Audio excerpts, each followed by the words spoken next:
Hi, everyone. I hope you've had a good week. Here are your updates and reminders for week 10 of the Theories course.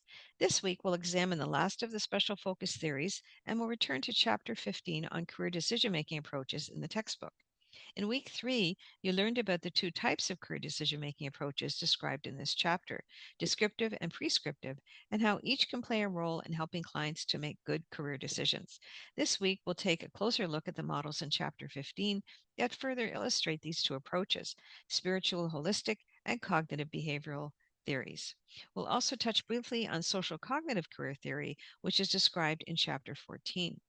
Although this chapter was not assigned as reading, we need to include this model as part of our course content as it's closely related to cognitive behavioral theory. There is a lecture video posted which gives you the highlights of all the theories covered this week. You don't necessarily have to read chapter 14, but I do encourage you to finish reading chapter 15 if you didn't read the entire thing in week 3. Second, I recommend you begin actively working on your resource repository assignment this week. It's due in 2 weeks at the end of week 12. There was an issue with the platform not accepting this assignment into the repository, but I think I've got it fixed. For those who got the assignment done early and have submitted it directly to me, I'd really appreciate it if you would go back to submit the assignment through the link to the repository on D2L and let me know if you're still running into trouble with it.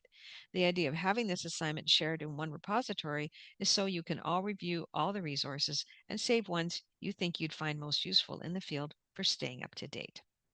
Lastly, I encourage you this week to review the major paper instruction package and consider which theories you might like to use to analyze your own career development.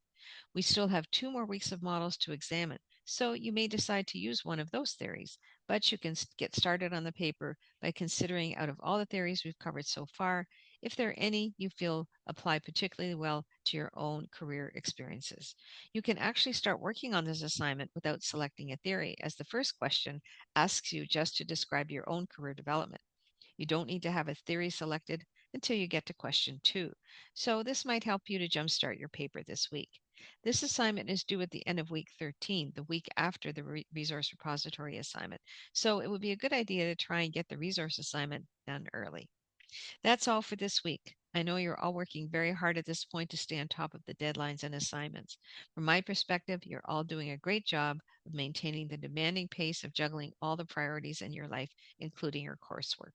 Don't hesitate to let me know if you're having any challenges and if I can provide any additional support. Thanks for watching, and I'll be in touch again soon.